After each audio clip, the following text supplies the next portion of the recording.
믿음에 대해서 계속 히브리서 11장을 가지고 쭉 묵상하는 가운데 있습니다. 아브라함의 믿음을 얘기할 때 처음서부터 이렇게 믿음이 훌륭한 사람이었을까? 이렇게 질문을 던지면 그렇지 않다라는 거예요. 그래서 17장 전까지 아브라함의 모습은 형편없는 모습이고 하나님이 시험을 하셨을 때 그 시험에 불합격하는 모습입니다. 계속해서 시행착오를 겪고 하나님 앞에 온전하지 못한 모습을 보이고 그럼에도 갈대아우르는 떠나 있는 상태고요. 그런 상태로 쭉 왔는데 그런데 21장에 가가지고 이삭을 낳는 이것이 그 인생의 큰 전환점이 됩니다. 물론 17장에 나는 전능한 하나님이다 하면서 하나님이 나타나심을 경험하면서 사람이 좀 달라졌지만요. 그래도 그 인생이 달라지게 된 것은요. 이삭을 낳으면서입니다. 어떻게 나왔습니까? 21장, 22장을 쭉 보시면 아브라함의 시험이 있기 전에 있었던 상황들을 성경이 쭉 창세기는 기록하고 있는데요. 그 기록의 내용들을 가만히 이렇게 들여다보면 결코 쉽지 않은 세월을 보내왔던 아브라함에게 있어서 뜻하지 않은 설마 우리 죽은 우리 모습에서 자녀가 태어날 수 있을까? 하나님의 약속의 아들 이삭이 태어날 수 있을까? 이런 생각을 가지게 되는데 그런데 결국 어떻게 돼요? 이삭을 낳게 됩니다. 이름을 뭐라고 지으라고 그랬다고요? 이삭이라 지으라고 합니다. 웃음. 그러니까 인생에 한 번 일평생 살아가는 동안 하나님의 믿음으로 살아가면서 진정한 웃음을 웃어보지 못했던 아브라함이 이삭을 낳고 제대로 한번 웃습니다. 야, 이게 믿음으로 사는 게 이런 거구나. 하나님 약속을 붙잡고 살아가는 그 결과가 이런 거구나 하는 것을 21장에 가서야 비로소 발견합니다. 그걸로 끝났나요? 아니요. 그 일이 있고 난 후에 어떤 일이 또 벌어집니까? 창세기 22장을 보시면 22장 전 상황이 있는데 22장 1절에서 14절을 배경으로 하고 있는 오늘 본문은 이 일들이 있은 후 22장 이렇게 변합니다. 그러니까 이 일들이라는 건 뭐냐면요. 블레셋 땅에서 아브라함이 그적 통치자인 아비멜렉과 군대장관 비골로 더불어 우호 조약을 체결한 것을 말합니다. 그래서 창세기 21장 22절부터 34절까지의 기록인데 이 정도 되면 아브라함은 어때요? 성공한 거죠. 인생 이 정도면 살만합니다. 이제 그죠? 대적도 없어졌고 아들도 약속의 아들도 얻고 그럼 이제 뭐 남은 게 뭐가 있습니까? 이제 앞으로 영어로 말하면 해피엔딩만 남은 겁니다. 이제 세월만 이렇게 보내다가 하나님 부르시면 가면 되는 거예요. 그죠? 더 이상 문제가 하나도 없잖아요. 대적도 없죠. 하나님의 약속도 이루어졌죠. 이 정도면 뭐 말 그대로 그냥 허리 어깨 좀 필만 하지 않습니까? 근데 그때 하나님이 어때요? 시험을 딱 하십니다. 그 시험이 무슨 시험이냐면요. 네가 진짜 나 때문에 기뻐하는 존재냐 아니면 내가 준 이삭 때문에 기뻐하는 자냐. 이거 다른 말로 말하면 어떤 걸 줬는데 그 준 것 때문에 네가 나를 섬기는 거냐 아니면 준 게 아니라 할지라도 나 하나님으로 인해서 네가 기뻐하는 자냐. 이것을 하나님이 시험하신 거예요. 그 시험을 했는데 시험을 통과하는 장면을 히브리 11장이 오늘 본문이 기록한 겁니다. 결론부터 말하면요. 그가 시험을 감당하는 가운데 있어서 가장 중요한 역할을 한 것은 뭐냐면요. 생각해 본 걸 생각한지라. 그래서 오늘 19절 보면 이렇게 말합니다. 그가 하나님이 능히 이삭을 죽은 자 가운데서 다시 살리실 줄로 생각한지라. 이 단어가 굉장히 의미가 깊은 단어입니다. 이성적이라는 게 이성적이다. 로기 3의 노소라는 단어인데요. 로기조마이라는 단어의 과거 분사입니다. 이게 왜 중요한가 하면요.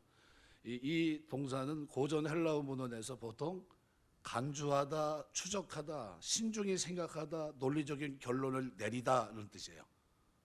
그럼 자기의 인생을 큰 시험을 하나님이 하셨는데 네가 나를 진짜 사랑하기 때문에 약속을 기다리는 사람이냐 아니면 내가 너에게 뭔가를 줬기 때문에 나를 사랑하는 사람이냐라는 질문 앞에 하나님이 시험을 하신 거예요. 그런데 아브라함의 대답은 뭡니까? 하나님, 제가 이삭 때문에 하나님을 섬기는 사람이 아닙니다. 하나님이 약속을 주셔서 약속을 얻었지만 저는 여전히 하나님 자체, 하나님 존재 자체를 저는 신뢰하는 사람입니다. 그러면서 어떻게 해요? 믿음으로 이삭을 드리는 겁니다. 근데 이 믿음으로 이삭을 딱 드리는 장면에서 그 일생, 자기의 파노라마 같은 인생을 더듬어 봅니다. 75세 출발해서 인생의 파노라마 같은 그 역정들을 다 돌아봐요. 믿음 없어서 하나님과의 관계도 끊어졌던 세월도 있었고요. 그런 일련의 사건들을 쫙 보면서 자기 일생의 가장 큰 은혜가 됐던 때는 언제입니까? 100세, 그저 살아나이 90세 때 자녀를 낳은 이삭, 그거와 관계된 겁니다. 이거를 깊이 생각해 보니까 결론이 딱 져지는 거예요. 어떤 결론이요? 하나님은 이 약속을 이루시는 분이구나. 그래서 믿음으로 이삭을 드리기로 결정했던 거예요.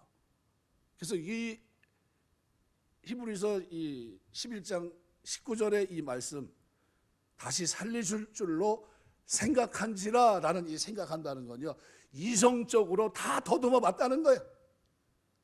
아브라함이 어떤 사람입니까? 애굽에 내려갈 때는 자기 아내를, 자기가 너무 미인을 두고 살면 그것도 곤란해요. 잘못하면 죽을 위험이 있으니까. 그래서 뭐라고 얘기합니까? 너 이제 지금서부터 애굽에 내려가면 누이라고 하자. 그래서 데리고 가요. 어떤 사람입니까? 생각이 많은 사람입니다.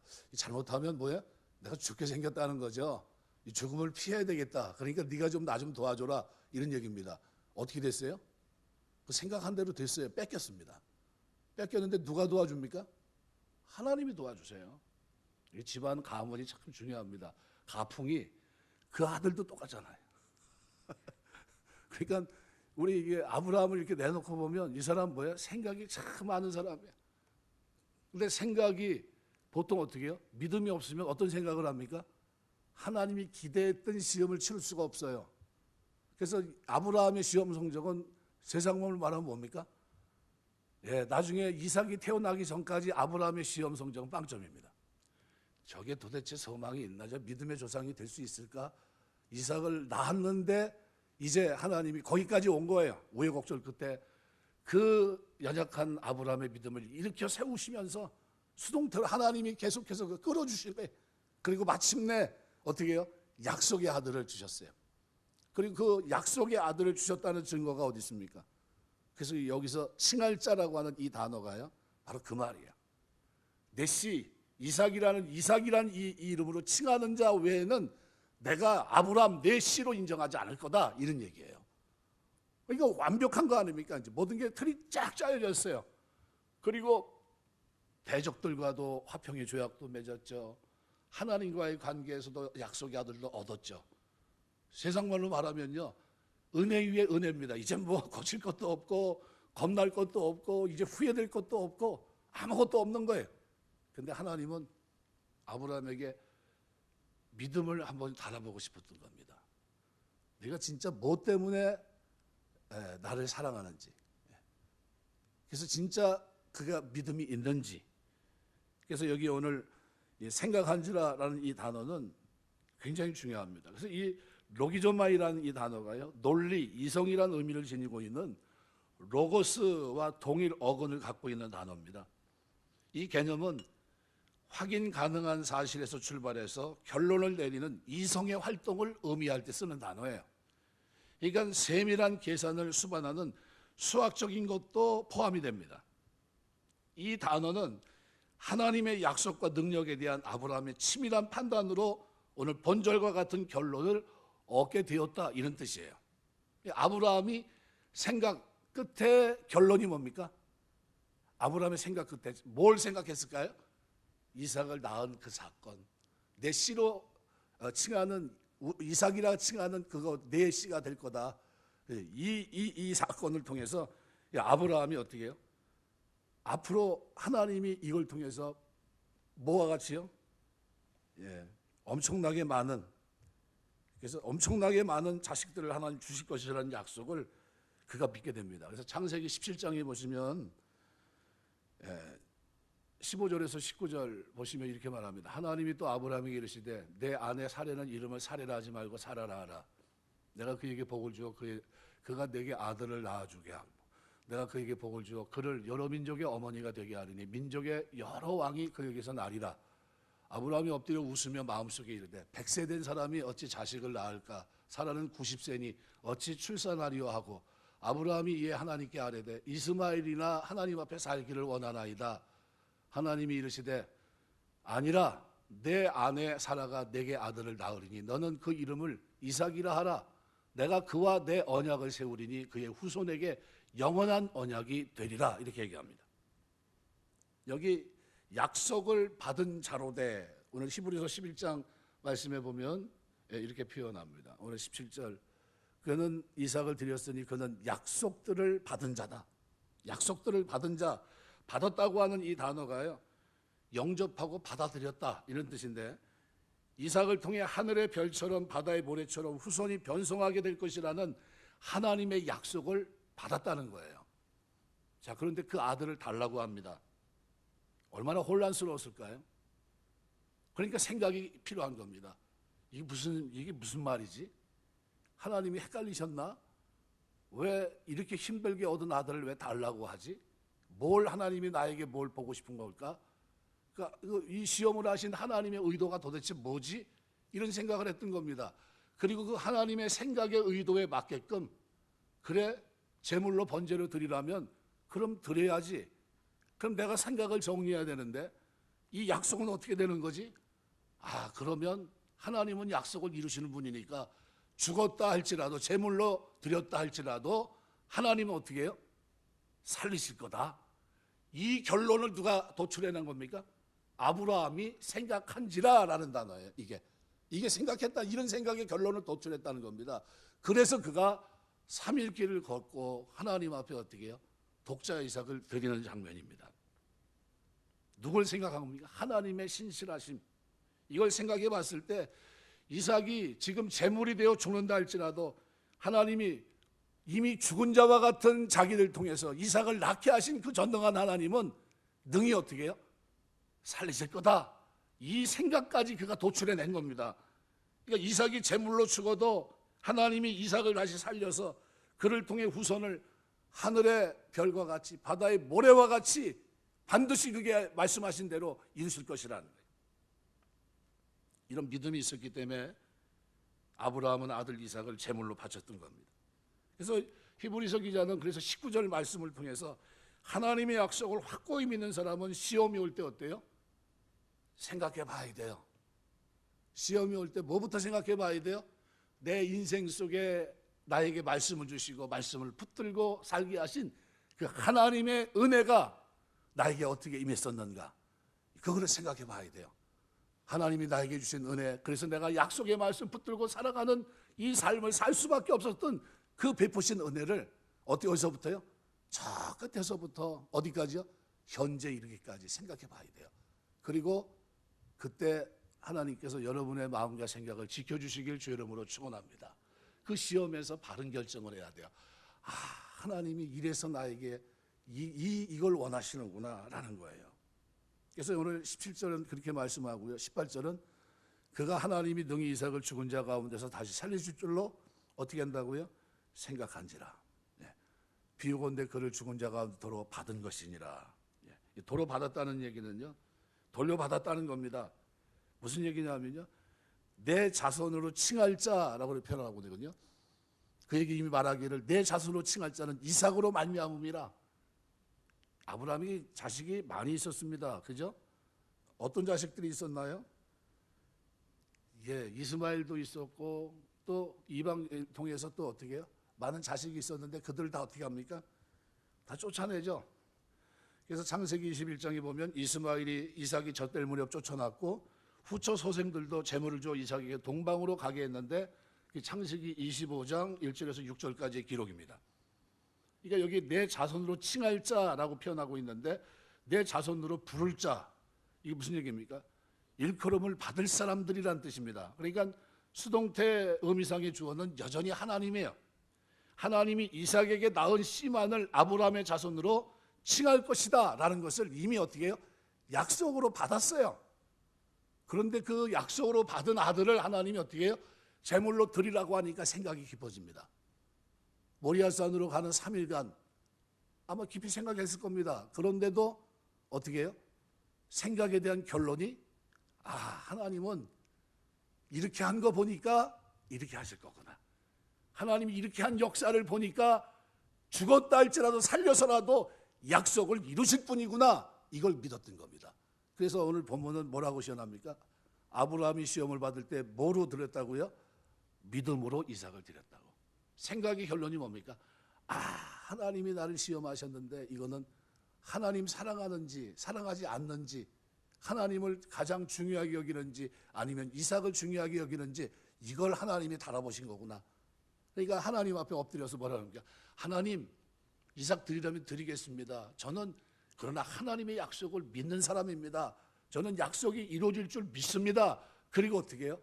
약속대로 이삭을 드렸던 겁니다. 그걸 오늘 본문은 믿음으로라고 표현합니다. 믿음으로 아브라함이, 그죠?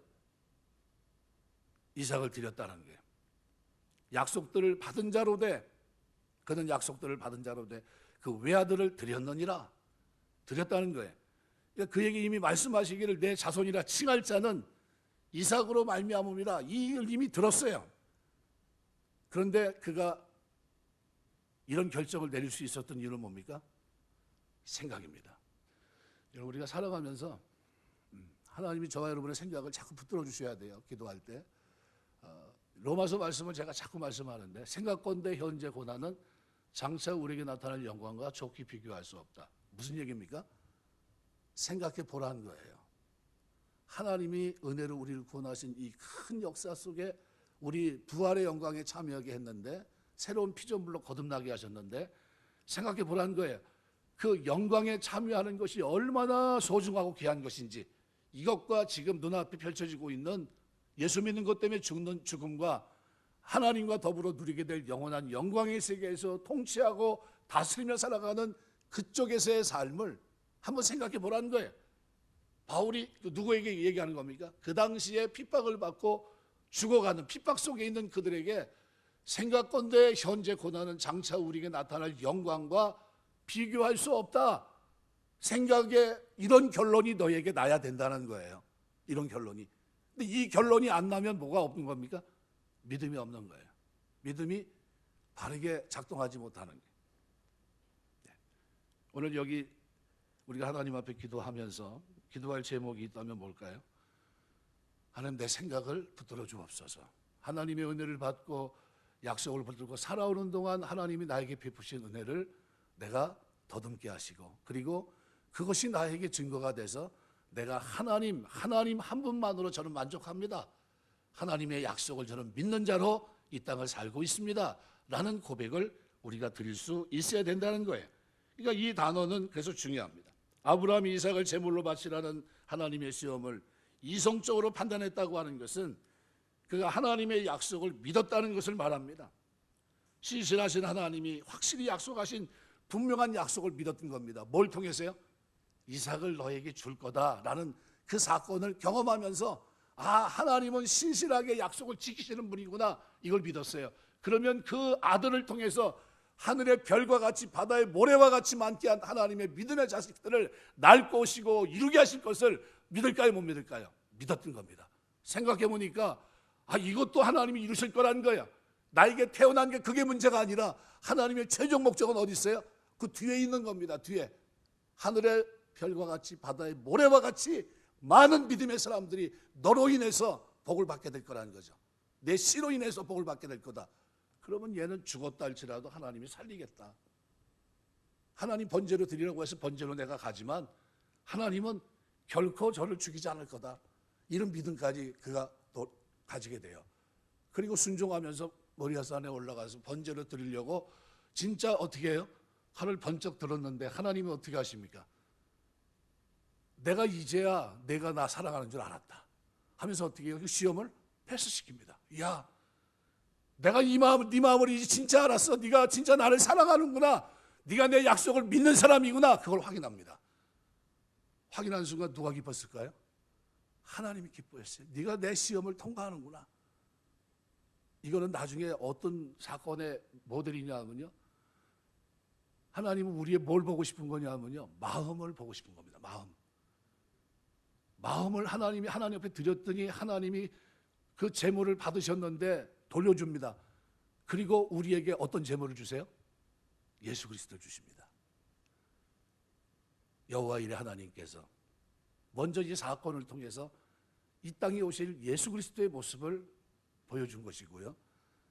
그리고 이 사건을 통해서 어떻게 해요?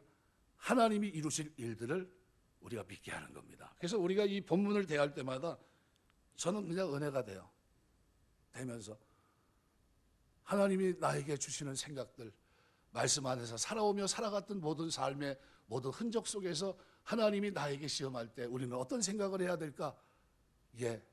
내 삶에 약속을 주신 그 하나님의 약속을 붙들고, 주님, 저는 환경 때문에 하나님 믿는 사람이 아닙니다.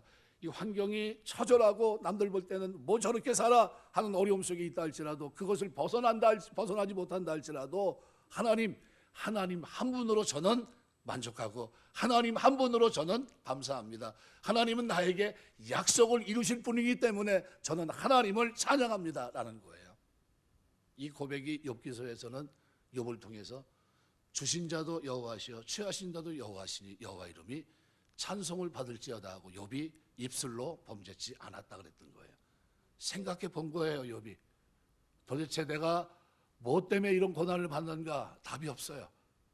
그런데 입술로 범죄치 않아요. 그리고 하나님 앞에 내가 하나님 은혜로 살았지, 내가 이것 때문에 하나님 좋은 거, 세상에 부자가 됐기 때문에, 많은 종들을 거스렸기 때문에, 많은 자식이 이렇게 있기 때문에 내가 기뻐하는 것이 아니라 하나님 한 분으로 내가 만족하고 그 하나님으로 내가 기뻐했던 사람인데 하면서 어떻게 해요? 위대한 신앙 고백을 하나님 앞에 드렸던 겁니다. 진짜인지 가짜인지 하나님은 세월을 두고 놔두셨어요. 한번 사단에게 보라고 그랬어요.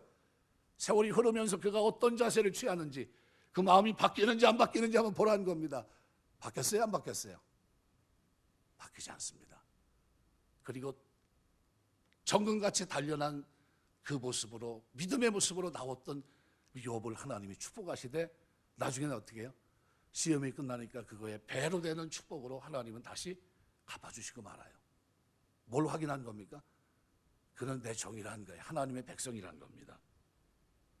시험은 하나님이 허락하지만 아무나 이렇게 시험하지 않습니다. 어떤 분이 아브라함처럼 이단에 속아가지고 자기 자식을 번제로 드리겠다고 엉뚱한 일을 하고 그러는데, 이거는 있을 수 없는 얘기고요. 신약 시대에는 있을 수도 없는 얘기고요. 이미 번제로 이 땅에 오신 예수 그리스도를 통해서 어떻게 화목제물 되신 그리스도를 통해서 완성이 된 겁니다. 더 이상의 제물은 없어요. 오직 그분을 통해서 우리가 단회적으로 예수를 믿고 하나님의 자녀가 되고 믿음의 후손들이 된 겁니다. 이 축복을 우리가 지금 누리고 있어요. 그러면 우리는 한 가지를 분명해야 됩니다. 뭐로 분명해야 되냐면, 나도 이제는 하나님의 약속을 붙잡고 믿는 사람으로 살겠다는 거예요.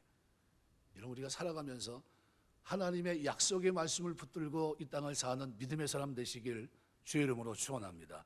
하나님 때문에 우리가 하나님을 섬기는 사람이, 어떤 환경 때문에가 아니라요, 하나님 때문에. 그래서 오늘 본문은 믿음이란 모든 문제의 주권을 하나님께 맡기는 겁니다. 주님께서 우리 인생의 항로를 결정하도록 방향타를 하나님께 내어드리고, 그분께서 그의 의도대로 몰아가도록 내 인생의 핸들을 하나님께 맡기라는 거예요. 내 인생을 내게 맡기라. 그러면 내가 내 길을 지도하신 대로 하나님이 지도하시는 겁니다. 시편 55편 22절 기록대로 내 짐을 여호와께 맡겨버리라. 너를 붙드시고 의인의 요동함을 영영지 허락지 아니하시라. 잠언 3장 5절 6절 너는 마음을 다해 여호와를 신뢰하고 내 명철을 의지하지 말라. 너는 범사의 그를 인정하라. 그리하면 내 길을 지도하시리라. 하나님을 여러분이 인정하시고 하나님을 믿게 되시고 하나님을 신뢰하는 여러분 되시길 주의 이름으로 축원합니다. 잠언 16장 3절 너의 행사를 여호와께 맡기라. 그리하면 너의 경영하는 것이 이루리라. 시편 37편 5절 내 길을 여호와께 맡기라. 그를 의지하면 그가 이루시고 그랬습니다. 말씀 맺겠습니다. 시편 63편 말씀해 보시면요, 이렇게 표현합니다. 하나님이여 주는 나의 하나님이시라. 내가 간절히 주를 찾되 물이 없어 마르고 황폐한 땅에서 내 영혼이 주를 갈망하며 내 육체가 주를 앙마하나이다. 내가 주의 권능과 영광을 보기 위하여 이와 같이 성소에서 주를 바라보았나이다. 성소라고 하는 이 단어가 히브리 말로 코데시라는 단어인데, 성소, 하나님의 임재가 있는 곳이라는 것입니다. 임재. 하나님을 만나는 역사, 그죠? 은혜의 역사를 말하죠. 우리가 기도했을 때 하나님 은혜 주시고 만나 주시고 감동이 있고 체험이 있는 그곳. 갈증을 느낀 거죠. 근데 이 코데시라고 하는 단어가 성경에서 구약 성경에 가장 먼저 쓰였던 본문이 어디냐면요. 출애굽기 3장 15절입니다. 출애굽기 3장 15절 보면 모세에게 너는 내 앞에 이곳은 거룩한 곳이니 너는 내 앞에 맞죠? 신을 벗으라 이렇게 하는 장면이 나오거든요. 그때 거기 나오는 거룩한 땅, 그죠? 거룩한 땅이라고 얘기하는 이게 코데시라는 단어입니다. 코데시. 왜 거기가 거룩한 땅입니까? 미디안 광야인데 사막이고, 그죠? 광야인데 그리고 어떻게 거룩한 땅이 될 수 있어요? 모세가 누굴 만나는 거예요? 가시떨기나무의 불꽃, 꺼지지 않는 불꽃, 하나님의 형상을 통해 하나님을 만나는 임재 장면이기 때문에 그래요. 우리가 광야 같은 세상을 사는데 갈증을 가지고 하나님을 만나는 그 자리가 무슨 자리예요? 거룩한 자리라는 거예요. 임재가 있는 것. 이것이 체험입니다. 63편이 배경이 뭐냐면요. 다윗이 도망가고 있어요. 아들 압살롬의 반란으로 인해서 맨발로 도망갑니다. 어디까지 갔어요? 사막 입구까지 가 있습니다. 이제 더 쫓아오면 사막으로 이제 들어가는데 살 길이 막막하죠. 거기까지 갔습니다. 그런데 그 상황에서 다윗이 하나님 앞에 어떻게 해요? 갈망하면서 엎드려서 하나님의 임재를 경험하면서 어떻게 해요? 성소에서 주를 바라본 코데시, 그 광야에서 하나님을 바라봤는데 63편의 시인은 뭐라고 표현하냐면 그 자리가 바로 코데시, 성소, 거룩한 곳이었다 얘기합니다. 우리가 광야만 그런 것이 아니라 하나님을 사랑하고 우리가 살아가면서 만나는 그곳이 무슨 곳이에요? 거룩한 곳이에요. 임재를 체험하는 그곳이. 그러면 오늘 우리가 본문을 통해서 우리가 생각할 것이 있습니다. 뭐냐 하면 우리가 광야 같은 곳에 살아가는 동안에 하나님의 임재를 경험하려면 어떻게 될까요? 갈망해야 되는데 그때마다 시인은 뭐 했습니까? 부르짖어 기도했어요. 하나님의 은혜를 갈망하면서 하나님 앞에 부르짖고 하나님의 은혜를 구했습니다. 그때 하나님은 만나주세요. 시편 41편 사슴이 시냇물 찾기에 갈급과 같이 내 영혼이 주를 찾기에 갈급하나이다. 가난 심정을 가지고 하나님 앞에 나가서 그곳에서 하나님의 이름, 광야에서 하나님의 부릅니다. 그 자리가 무슨 자리가 돼요? 하나님의 임재를 경험하는 자리가 돼요. 찬송 중에 하나님이 그와 함께 하시고 확신을 주시면서 선취적인 감사를 드리고 찬양을 드리면서 하나님이 나를 건지시겠구나 하는 것을 느꼈던 자리가 어디에? 광야. 그 자리가 뭡니까? 거룩한 곳이라는 거예요. 우리가 살아가면서 거룩한 곳은 하나님을 사모하면서 나아가는 그곳에 하나님의 임재를 경험하는 바로 그 자리가 거룩한 곳이에요. 우리가 살아가면서 하나님 앞에 이런 은혜가 여러분에게 있게 되시길 주의 이름으로 축원합니다. 오늘 아브라함이 하나님의 마지막 시험을 멋있게 통과합니다. 아마 처음이자 마지막으로 하나님 한 번 기가 막히게 통과했는데 그때는 언제예요? 시험은 모든 것이 평안할 때, 모든 것이 다 됐다 했을 그때, 네가 진짜 나를 믿냐? 내 약속을 믿고 사는 게 맞아? 라는 질문을 던진 겁니다. 하나님이. 근데 아브라함 뭐라고 얘기합니까? 하나님, 저는 하나님의 약속을 믿습니다. 아들을 달라고 하셨죠? 제가 드립니다. 하지만 이 아들이 죽었다 할지라도 하나님은 능력으로 살리실 것이고요. 저에게 한 약속대로 하늘의 별처럼 바다의 모래처럼 반드시 하나님께서 믿음의 후손들을 하나님이 이 땅에 많게 하실 줄 믿습니다. 하고 드렸던 거예요. 그때 하나님이 그걸 어떻게 해요? 받으십니다. 받으시고 어떻게 해요? 잡으려고 하니까 어떻게 합니까? 못하게 하세요. 그리고 준비했던 순양을 드려 번제를 하나님께 드리게 하셨고요. 그걸로 끝났습니까? 아니요. 우리 하나님은 그 마음만 받으시고 신약 예수 그리스도를 통해서 어떻게 해요? 내가 너희를 얼마나 사랑하는지. 그래서 로마서 8장 32절 이렇게 합니다. 32절 한번 볼까요? 로마서 8장 32절 이제 끝나는 부분인데 아들을 아끼지 아니하시고 우리 모든 사람을 그 본문이거든요. 8장 32절 이렇게 표현합니다. 자기 아들을 아끼지 아니하시고 우리 모든 사람을 위해 내어주시니가 어찌 그 아들과 함께 모든 것을 우리에게 주시지 아니하겠느냐. 무슨 얘기입니까? 아들을 아끼지 않고 모든 것을 우리에게 주실 수 있다는 거죠. 뭘 봤으니까요? 마음을 봤기 때문에. 우리가 하나님 앞에 믿음의 결론을 가지고 하나님, 제가 어떤 상황에서도 하나님 약속을 믿는 사람입니다. 저는 하나님을 신뢰합니다. 환경이 좋아서 하나님 섬기는 게 아니라요, 환경을 초월해서 하나님 한 분으로 저는 만족합니다. 세상에서 모든 것을 취하지 못한다 할지라도 저는 그 약속을 신뢰하는 사람입니다. 이 시험을 누가 통과한 겁니까? 아브라함이. 네가 평안해서 나를 믿는 거냐? 아니요. 네가 내 자식을 달라고 그러면 너 나에게 줄 수 있겠냐? 라는 질문 앞에 주님, 저는 드릴 수 있습니다. 왜냐하면 전에는 제가 약속을 제대로 믿지 못해서 이스마엘도 낳고 종을 통해서 별일이 다 일어났지만, 그렇지만 다 내쫓았습니다. 그리고 그런 아들을 달라 한다 할지라도 저는 그 약속을 이루실 신실한 하나님을 저는 믿습니다. 그러면서 어떻게 해요? 나갔던 거예요. 어떤 생각? 하나님이 은혜를 베풀었던 모든 생각의 결론을 가지고 나갔던 겁니다. 믿음은 이성적이라는 거예요. 로기오스라는 단어를 통해서 믿음은 로고스적인 생각을 가지고 있다는 사실을 꼭 기억하시고, 생각 없이 믿는 게 아닙니다. 그러니까 우리가 신앙생활에 파도 같은 세월을 살아오면요, 나이가 들어가면 이제는 뭐예요? 결론이 나 있어야 돼요. 저는 믿음의 사람입니다. 하나님, 누가 뭐라고 해도요, 하나님 때문에, 약속 때문에 저는 믿는 사람입니다. 약속이 신실하게 이루어질 것을 믿기 때문에 제가 이 길을 걸어갑니다. 이렇게 얘기할 수 있어야 돼요. 그 축복이 저와 여러분의 믿음 생활 속에, 여러분이 걷는 걸음 속에 하나님의 시험을 통과할 뿐만 아니라 주 앞에 설 수 있는 믿음의 사람 다 되시길 주의 이름으로 축원합니다. 기도하겠습니다.